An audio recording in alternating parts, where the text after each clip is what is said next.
জরাজীর্ণ ভবন, নেই তেমন কোনো সুরক্ষা। ভবনের ছাদের পলেস্তারা খসে পড়ছে, কোথাও কোথাও রডও দেখা যাচ্ছে। যে কোনো সময় শিক্ষার্থীদের মাথায় ভেঙে পড়তে পারে বিদ্যালয়ের ছাদ।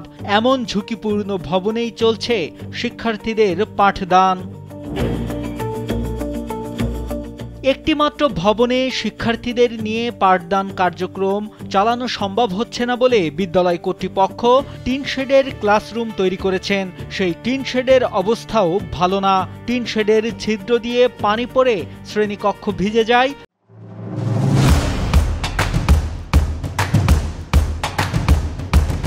বৃষ্টির দিনে শিক্ষার্থীরা বই খাতা বাঁচাতে হিমশিম খায়। যে বর্ষার সময় আমরা ভালো মতন ক্লাস করতে পারি না, বর্ষার সময় পানি পড়ে, তারপরে বই খাতা ভিজে যায়। স্কুলটা বিল্ডিংটা অনেক ভাঙ্গা এবং আমরা যে টিন শেডে পড়ি তারা সেটা অনেক কষ্টকর। টয়লেট আছে, টয়লেটে মনে করেন স্যার ব্যবহার করার উপযুক্ত না। আমরা এই স্কুলে অনেক কষ্ট করে পড়ালেখা করি। আমরা একটা ভবন চাই, আর আমাদের স্কুল অনেক ভাঙ্গা। অভিভাবকরা প্রতিদিনই সন্তানদের নিয়ে আতঙ্কে থাকেন। সরকারের কাছে তাদের দাবি দ্রুত এই বিদ্যালয়ে একটি নতুন ভবন বরাদ্দ দেয়া হোক। যে কোনো সময় স্কুল ভেঙে পড়তে পারে। তাছাড়া এইগুলা ভেঙে পড়ে, প্রায় পড়ে। বাচ্চারা ভয়ে থাকে কখন ভেঙে পড়ে। তাই সরকারের কাছে আমার দাবি অতি দ্রুত আমাদের একটা ভবন দরকার। এই ভবনটা যদি দিতে আমাকে ভালো হইতে, আমাকে বাচ্চাগুলো লইয়া ভয় করে। 4 শতাধিক শিক্ষার্থী নিয়ে এমন ভগ্ন দশায় চলছে পটুয়াখালীর কুয়াকাটার মুসল্লিয়াবাদ একে মাধ্যমিক বিদ্যালয়ের কার্যক্রম। প্রতিষ্ঠার 55 বছর পার হয়ে গেলেও প্রতিষ্ঠানটিতে নেই কোনো আধুনিক ভবন।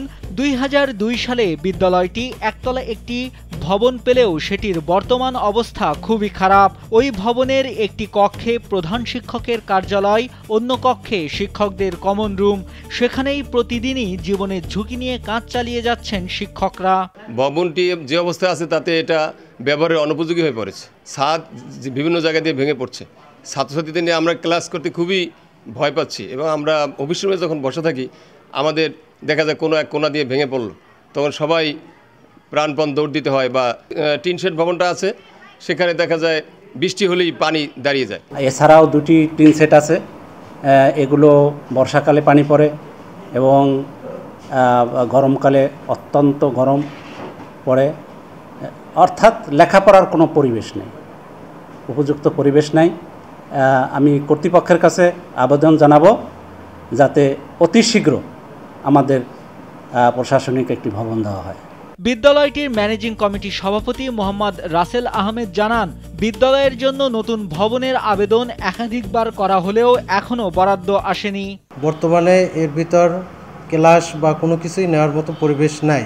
তাই কর্তৃপক্ষের প্রতি দৃষ্টি আকর্ষণ করব আমি এই জন্য, যাতে আমরা অতি বিলম্বে একটি ভবন পেতে পারি।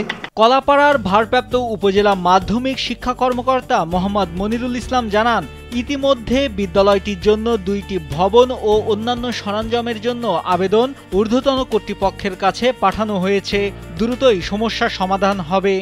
একে মাধ্যমিক বিদ্যালয়ের একটি বহুতল ভবন এবং অন্য একটি ভবন যেটা বর্তমানে আছে সেটি সংস্কার সহ, আর টিন শেডের যে ভবনগুলো আছে সে ভবনগুলো মেরামত সহ আসবাবপত্রের জন্য উপজেলা কমিটির পক্ষ থেকে প্রস্তাব আমরা মাধ্যমিক ও উচ্চ শিক্ষা মন্ত্রণালয়ে প্রেরণ করেছি। আশা করি অতি দ্রুত এই সমস্ত ভবন এবং নির্মাণ কাজের জন্য অর্থ বরাদ্দ আমরা পাব।